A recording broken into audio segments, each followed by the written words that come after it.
आइए आइए, क्या बात है, आज पूरी मंडली हमारे यहाँ। क्या रे, क्या कर रहा है तू? मरने का तेरे को? राज, ये क्या कर रहे हो? कालरा भाई के खिलाफ केस लड़ने जा रहे हो? कालरा भाई ने तुझे लाइफ में इतना बड़ा चांस दिया, इतना सपोर्ट किया, इसका ये रिटर्न दे रहा है तू? तू कविता को इंसाफ दिलाएगा? तेरा इंसाफ हम कर देंगे, 2 गोली डाल देंगे। तेरा केस कौन लड़ेगा फिर?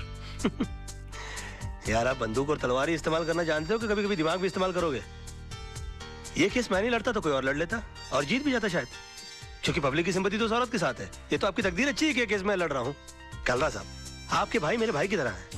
मैं बोला उसको कैसे फांसी के फंदे पे चढ़ा सकता हूँ? मैं जानबूझकर ये केस हार जाऊंगा।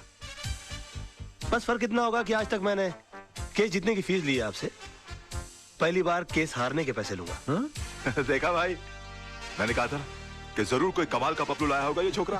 अरे हम लोग सोच भी नहीं सकते, इतनी लंबी प्लानिंग करके बैठा है ये। फैंटास्टिक। मान गए गुराना। ये इसको अंदर रख लीजिए आप अपने। आई एम सॉरी राज, मैं जरा अपने भाई के इमोशन में बह गया था। Never mind, it's okay. I am sorry. दिल पे नहीं लेना। Bye, take care. कमाल का शेर पकड़ के। लेकिन तुम्हारे साथ जीतने के लिए कौन सा लॉयर अपॉइंट करूं? तेजपाल एसोसिएट्स में से मिस्टर आदर्श।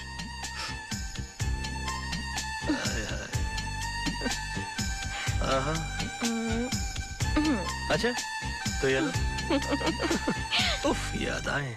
बाबा, मेरे को तो बहुत बड़ा लोचा लग रहा है यार। क्या हुआ रे? अरे राज और आदर्श के बीच में 36 का आंकड़ा है यार। राज और आदर्श आपस में एक दूसरे को नीचा दिखाने के लिए एक से एक टिप्पस लड़ा रहे ले। राज ने यहाँ तक कि आपके भाई का केस है ना, आदर्श को भी दे दिया। मेरे को तो पूरी दाल काली लग रही है। बात करके देखो आप।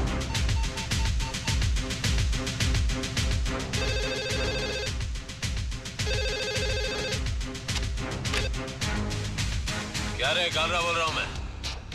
अरे काला साहब, क्या करते हो? आपको कितनी बार कहा है कि घर फोन मत किया करिए। ए, बोल वचन बंद कर बे। मैंने सुना तेरे और आदर्श का 36 का आंकड़ा है। मेरे साथ गेम कर रहा है क्या? जी हाँ, गेम तो खेल रहा हूँ मैं आपके साथ। क्योंकि ये केस लेने के लिए मेरी वाइफ ने मुझे मजबूर किया है, और वो अच्छी तरह से जानती है कि मेरे और आदर्श के बीच में टेंशन चल रही है। तो वो कभी सपने में भी नहीं सोच सकती कि ये केस में जानबूझ के हार जाऊंगा। समझ गया आप मेरा गेम? जरा बड़े हो गए हम बच्चे आपके, जरा हमारा ख्याल रखा करिए प्लीज। है आगे से प्लीज। है दिमाग है वो बंदे में, दिमाग तो है।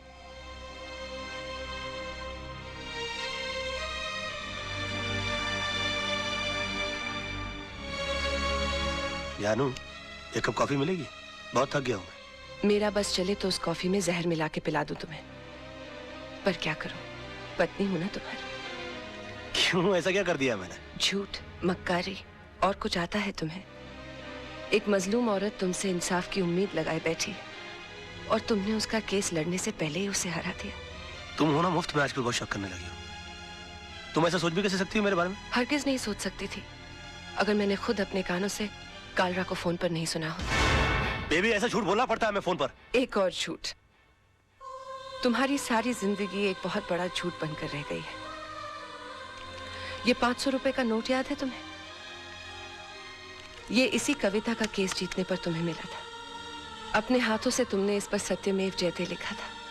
तुम ही कहते थे ना, सच्चाई के लिए हर चीज छोड़ी जा सकती है, लेकिन किसी चीज के लिए सच्चाई को नहीं छोड़ा जाता।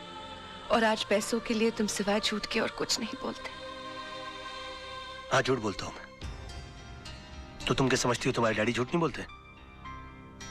और माफ कीजिएगा आपके जीजा जी, आपके डैडी से भी बड़े झूठ है वो। और क्यों ना झूठ बोले वो?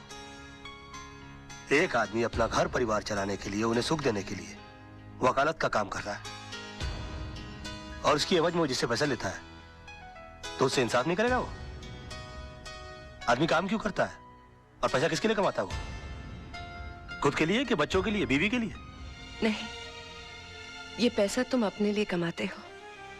अगर मेरी जिंदगी में पैसे की इतनी अहमियत होती तो मैं तुमसे कभी शादी नहीं करती। मैंने तुमसे शादी की तुम्हारी ईमानदारी, तुम्हारी सादगी, सच्चाई देखकर। और जब ये सब चीजें तुम्हें नहीं रही तो मेरा भी यहाँ रहने का कोई मतलब नहीं बनता। मैं अपने बेटे को लेकर यहाँ से जा रही हूँ। सोना, अगर तुम गई ना। और हाँ, आज कोई बहाना नहीं बनाना, क्योंकि मैं नहीं रुकूंगी। और एक और बात, तुम्हें एक और केस लड़ना है, हमारे डिवोर्स का।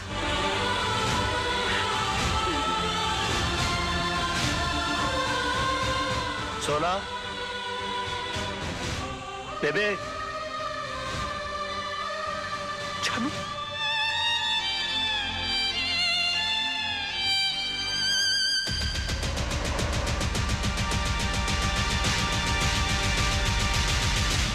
इतना बड़ा डिसीजन।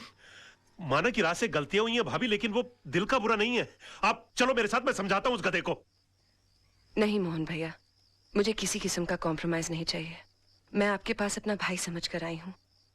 अगर आप भी उनकी तरफदारी करेंगे तो मुझे यहाँ से भी चले जाना होगा। कैसी बातें कर रही हो भाभी, ये घर तो तुम्हारा है, लेकिन चिंटू के बारे में सोचो, उसके फ्यूचर के बारे में सोचो। भैया, राज के साथ रहकर ना तो मैं खुश रह सकती हूँ और ना ही चिंटू का कोई फ्यूचर है। इसलिए मैंने उन्हें तलाक देने का फैसला कर लिया है।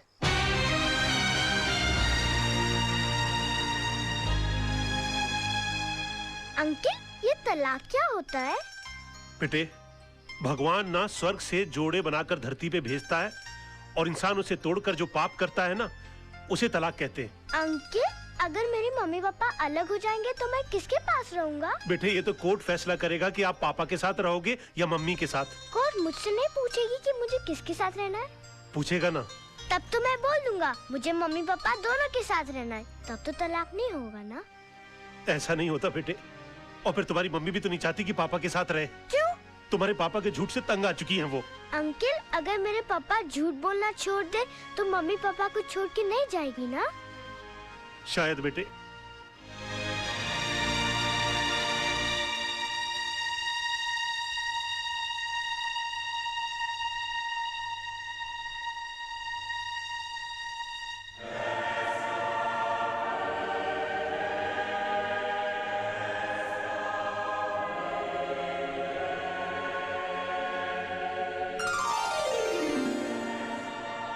भगवान, मेरी मम्मी मेरे पापा के झूठ से बहुत परेशान है। आप चाहो तो क्या नहीं हो सकता। ऐसा चमत्कार करो कि मेरे पापा कभी भी झूठ नहीं बोले। अगर चाहे भी तो उनके मुंह से कभी भी झूठ नहीं निकले। Thank you. राज, आज मैं बहुत खुश हूँ क्योंकि तुम्हारी बोर बीवी से तुम्हें छुटकारा मिल गया। उठ!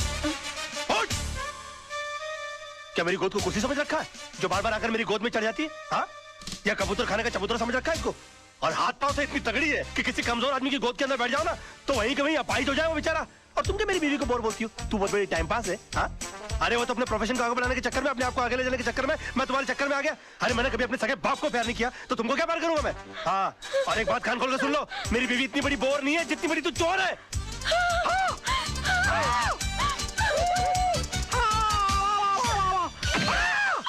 Oh my God! राज, राज,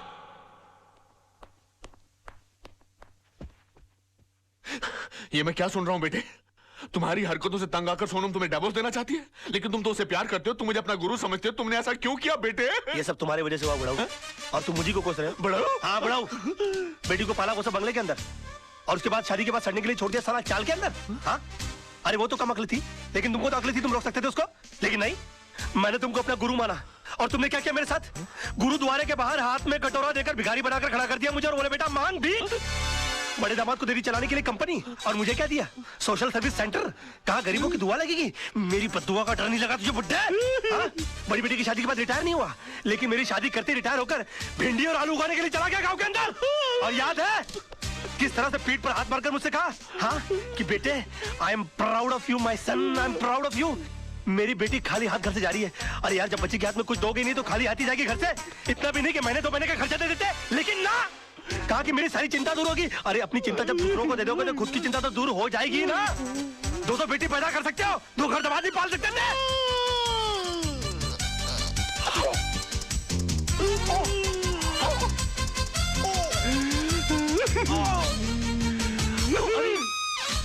अरे बाप रे,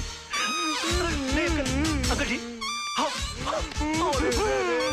अंकल जी, ओ नहीं, अंकल जी मैं नहीं मैं अंकल, मैं आपको क्यों मारूं अंकल? आप मेरे बड़े अंकल जी हो जाता है बच्चों से। Uncle I am sorry uncle, I am very sorry. I am साहब, ये क्या किया मैन?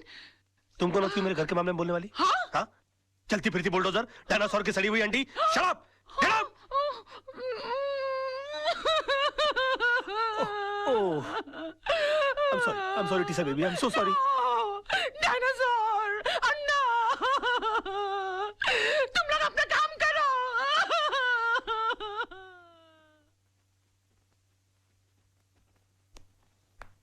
योर ऑनर, मेरे क्लाइंट मिस्टर विनोद कालरा पर श्रीमती कविता म्हात्रे ने यह इल्जाम लगाया है कि उन्होंने उनके पति मिस्टर आनंद म्हात्रे को घर से अगवा करके उनका कत्ल कर दिया है, पर यह हकीकत नहीं है ऑनर। ट्रेन के कंपार्टमेंट में मिस्टर आनंद म्हात्रे की लाश के साथ एक सुसाइड नोट बरामद हुआ है, जिसमें यह साफ साफ लिखा हुआ है कि हालात से तंग आकर उन्होंने आत्महत्या की। Yes your honour, Mrs Mhatre की कंप्लेंट है कि 13 अक्टूबर को सुबह 11 बजे उनके पति को अगवा कर लिया गया, बट 13 अक्टूबर को ही 11:05 पर मिस्टर विनोद कालरा मेरे सामने बैठे हुए थे। उनके कार की टक्कर एक ट्रक से हो गई। वो कंप्लेंट लिखवाने आए थे। मैंने FIR लॉन्च करके इन्हें भाटिया हॉस्पिटल ले जाकर इनकी मलहम पट्टी करवा दी, बस। शिरोडकर, तू कितना झूठ बोल रहा है? भूल गया 13 अक्टूबर सुबह 11 बजे तू कोर्ट में था? तुझ पर खुद रिश्वत लेने का मुकदमा चल रहा था। इंस्पेक्टर शिरोडकर, क्या ये सच है? योर ऑनर जी, लेकिन मैं क्या क्या क्या क्या क्या चुप रहो। इंस्पेक्टर शिरोडकर को हिरासत में लिया जाए, अदालत में झूठी गवाही देने के जुर्म में इन पर मुकदमा चलाया जाए। सर, ये किसके साथ आए थे मुझे याद नहीं, लेकिन हाँ, इनके सर पर चोट आई थी और मैंने स्टिचेस लगाकर उन्हें भेज दिया था। मिस्टर सरदेसाई, अगर 13 तारीख को आपने विनोद जी की पट्टिया की थी तो बहुत बड़ी प्रॉब्लम हो जाएगी। क्यों? क्योंकि 12 अक्टूबर से लेकर 17 अक्टूबर के बीच में मिसिस सरदेसाई गोवा के मेरिट होटल में सरदेसाई जी के साथ छुट्टियां मना रही थी, और अगर वो सरदेसाई आप नहीं है तो फिर वो सरदेसाई कौन थे? क्या बकवास कर रहे हैं आप? Just shut up. अरे वो किसी और के साथ नहीं, मेरे साथ ही थी। हम हस्बैंड वाइफ छुट्टी मनाने गए थे। तो अगर आप 12 अक्टूबर से छुट्टियां मना रहे हैं गोवा के अंदर, तो 13 अक्टूबर को विनोद जी की पट्टियां किसने की? डॉक्टर सरदेसाई को भी हिरासत में लिया जाए, इनका मेडिकल प्रैक्टिशनर सर्टिफिकेट भी कैंसिल कर दिया जाए। Court is adjourn till tomorrow. क्या हो गया मुझे? ये मैं क्या वकील, क्रिकेट खेलने का मूड में क्या?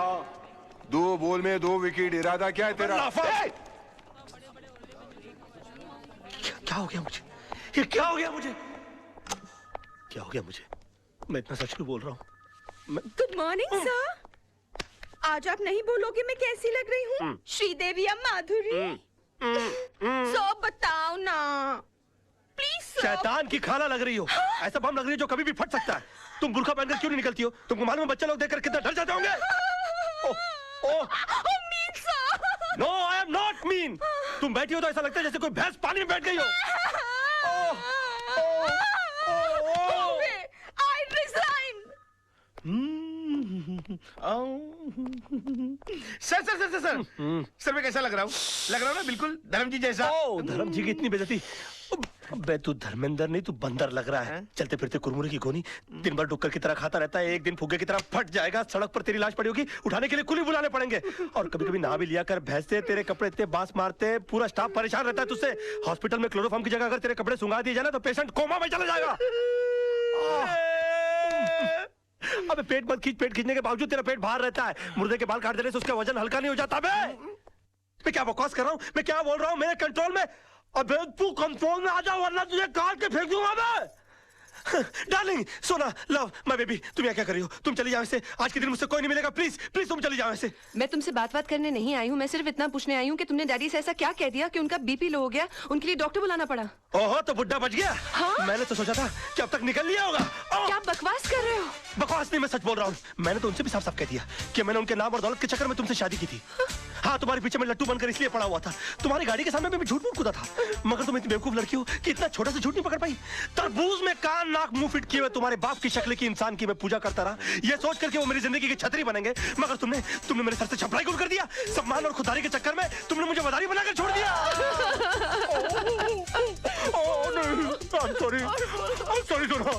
सोना, मुझे माफ कर दो सोना। सोना, मैं क्या करूं? मेरे मुंह से सच ही निकल रहा है। तुमने बोल लिया ना, मैं अपना जवाब कोर्ट में दूंगी। हे भगवान, अब मेरा डिवोर्स होने से मुझे कोई नहीं बचा सकता। ये क्या हो गया मुझसे? सिर्फ मेरा बेटा चिंटू बचा सकता है। चिंटू, बेटे मैं आ रहा हूं। अरे भैया सुनो, जल्दी से सेंट एंड्रयूज स्कूल चलो। ओ पाजी, ओ तुझे मैंने पहचाना? लड्डू सिंह पाजी, असली लड्डू सिंह। अरे यार जो भी, जल्दी चलो यार, जल्दी बैठो, बैठो। लड्डू सिंह आ गया बड़ा, पता नहीं कौन होगा लड्डू सिंह।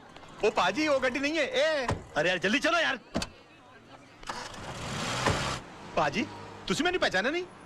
अरे जब तुसी पहली बार बंबई चाहे से ना, तो मैंने ਤੁਹਾਨੂੰ आनंद महल ਛੱਡਿਆ ਸੀ और तुसी मैंने सलाह दी सी कि पाजी किराए दी टैक्सी चलाने ची फायदा है, अपनी गड्डी कभी ना खरीदना। यार पहली बात, तुम कोई अनिल कपूर हो जो तुम्हारी शक्ल देखकर मैं पहचान लूं? 1.5 लाख टैक्सी चलाने वाले लोग हैं शहर के अंदर, किस किस का चेहरा मैं याद रखूंगा? और दूसरी बात यह कि तुमको मैंने सलाह इसलिए दी होगी क्योंकि तुम्हारी शक्ल देखकर ही मैं पहचान गया होगा कि तुम्हारी साइकिल खरीदने की औकात नहीं है। टैक्सी क्या तू घास खरीदेगा? और तुम क्या खाते, क्या अनाज खाते हो कि घास चरते हो मैदान में जाकर? कौन पैसेंजर किस मूड में आकर बैठा हुआ है उसकी कोई होश नहीं है, उसको सड़ाना शुरू कर दिया। और तुम्हारी बीवी तो मजबूर होगी, झक मार के उसको तुम्हारे साथ रहना पड़ता होगा। अगर मैं तुम्हारी बीवी होता ना तो खसबाड़ू खाने सेकंड लात मार के मैं तुमको बाहर निकाल डालता और डाइवोर्स करता, तलाक देता मैं तेरे को। ओए खोते दे पुत्र, ओ लड्डू भाजी, और नीचे उतर। ओ नहीं, और नीचे उतर यार, गलती हो गई। ताली दे बैगन, नीचे उतर। और 1 मिनट हो यार, क्या मैं क्या नीचे उतर रहा है? और लड्डू भाजी, और चल जल्दी। सच बर्दाश्त नहीं हुआ, जुलाब लग गए। ओ चिट्टू, ओ चिट्टू, मेरे लाल, मेरे पीले, मेरे नीले, ओए ओए यहाँ सब पीले में। ओ चिट्टू, ओ चिट्टू। मैं चिंटू नहीं हूँ। चिट्टू, चिट्टू, डैडी। ओ चिट्टू, ओ चिट्टू, ओ इधर आ यार। ओ चिंटू, ओ बड़ी प्रॉब्लम हो गई है। अरे मेरे मुंह से सच के सिवाय कुछ नहीं निकल रहा। अपनी मम्मी को बोल मुझे छोड़कर नहीं जाए। ऊपर वाले ने मेरी विश कबूल कर दी। तेरी कौन सी विश? अरे डैडी, कल रात को मैंने टूटते हुए तारे को देखकर विश किया कि आप कभी भी झूठ नहीं बोले। लो, इससे अच्छा तो ऊपर वाले से विश कर देता कि तेरे डैडी मर जाए। सुबह से लेकर अभी तक आधी दुनिया मेरी दुश्मन हो गई है। बेटे ऊपर वाले से बोल के तेरी विश कैंसिल कर दे, वरना तेरे डैडी जो है ना, हाँ वो चल पड़ेंगे। अरे डैडी, कल रात को मैंने टूटते हुए तारे को देखकर विश किया, अब दिन में तारे कहाँ से लाऊं? अच्छा बंदोबस्त किया है तूने मेरे बेटा, चल जा खेल। Bye dad. खेल। विश? ऐसा हो सकता है? ए वकील, कोर्ट के अंदर जज के सामने तेरे बहुत उल्टे सीधे पैंतरे थे, बहुत चौड़ा हो रहा था, अभी पतली गली। चल भाई बुला, चल। अबे ओए, कोल्ड ड्रिंक के खाली बोतल के मुड़े हुए स्ट्रॉ, घिसी हुई कोल्हापुरी चप्पल। ये देख, ये देख। अरे सुबह सुबह ब्रांडी मार के कोर्ट गया था कि अपने विटनेस सुना दिए। अरे मेरा यकीन मानिए काना भाई, मुझसे झूठ बोला नहीं जा रहा यार। चुप कर, चुप कर। तू तो इतना बड़ा झूठा है कि माँ के पेट से पैदा होकर पहला रोना भी झूठ मूठ कर रोया होगा। ये वकील, विनोद भाई को कुछ भी हुआ ना, ईमान से इसके अंदर चेचिया ऐसा मुंह खोल के पेपर की तरह पेट के अंदर नहीं डाल दिया। क्यों सूखे हुए छुआरे, बासी उड़द के पापड़, तू क्या मुझे जब देखो गन की हुलपट्टी देता रहता है? हाँ? भूल गया उस दिन किस तरह से तेरे को मेरी बीवी ने चपाट मारी थी खींच के? दिन में तारे दिखाती थी फिर भी सुधरा नहीं, और क्या गन दिखाता रहता है? कभी चलाते भी है क्या? चला राज राज राज, ये क्या करा? हम तेरे वेलविशर हैं यार। अबे क्या क्या वेलविशर भाई? जब देखो तो लौंडियों की तरह गन पॉइंट के ऊपर नचाते रहते, बोलते वेलविशर हो। मैं बनूं क्या वेलविशर? चिल्ला मत बे। जब देखो तो कुत्तों की तरह चिल्लाता रहता है। क्या बोला था उस दिन मेरे ऑफिस में आके मेरे को? हाँ, कि 2 गोलियां अंदर डालूंगा, तेरा केस कौन लड़ेगा? बदतमीज बात करने की तमीज नहीं है? क्यों उस दिन रात को फोन किया तूने मुझे? मालूम है तेरे चक्कर में मेरी बीवी मुझे छोड़कर चली गई। इतना भी नहीं पता कि बात कैसे करते हैं फोन के ऊपर? साला ऊपर वाले ने इंसान बना दिया, गधा बनाते बनाते। उल्लू का पट्टा, बगैर सिंह का बैल, 10 कुत्ते पाल रखे अपने बगल में, अपने आप को शेर समझता है। देखो राज भाई, अरे भाई मत बोलो मेरे को। भाई जबान हिला हिला के भाई बोलता रहता है। अबे भाई मान तो मैं मानू। पकड़। नहीं नहीं, मार डालूंगा साले को। ये क्या करा? छोड़ूंगा नहीं इसको। क्या करा? पागल हो गया क्या? पागल हो गया? अगर ये मर गया ना तो होगी तेरे भाई को फांसी। तूने सुना नहीं इसने मुझे क्या कहा? अरे यार, इसमें इसका कसूर नहीं है। इस बेचारे का घर टूट गया हमारी वजह से, इसकी बीवी से छोड़कर चली गई, ऊपर से तेरे आदमी इसे गन पॉइंट पे उठा के ले आए। अरे कोई भी पागल हो जाएगा यार। सुन सुन, क्या नहीं किया इसने हमारे लिए? अपने आप को आग तक लगा ली तेरे भाई को बचाने के लिए। इसे अपने तरीके से काम करने दे यार। Just give me the gun, you relax, okay? Let him go, let him go, come on come on, let him go, relax. Raj पागल हो गया, दिमाग खराब हो गया तेरा? प्रॉब्लम क्या है भाई? है वो तेजपाल साहब से तूने बदतमीजी की, भाभी के मुंह पे बकवास कर ली, कालरा भाई से तूने दुश्मनी मोल ले ली, मतलब घर भी गया, इज्जत भी गई, और अब जान भी जाने वाली है। और पूरा शहर तेरे को मारने के लिए दौड़ रहा है।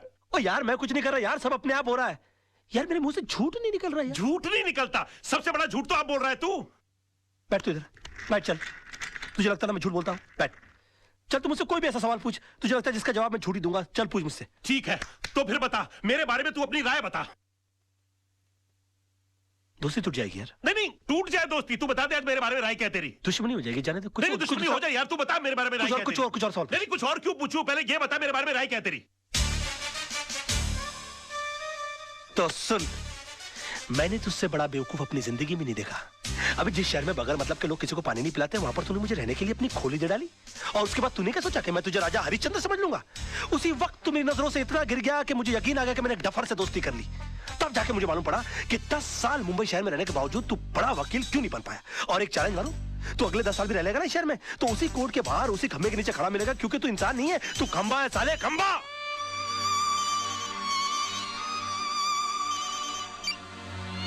हेलो, अब बाद में फोन करेंगे प्लीज।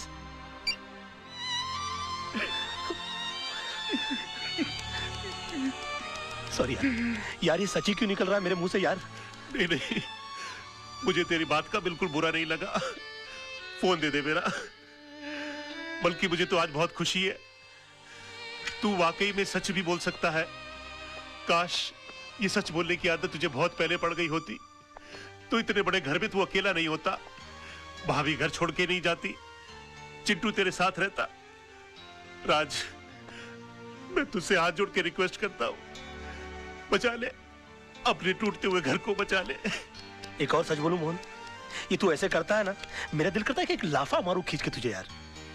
ये क्या करता रहता तू? मास्टर आदमी है, एकदम मास्टर।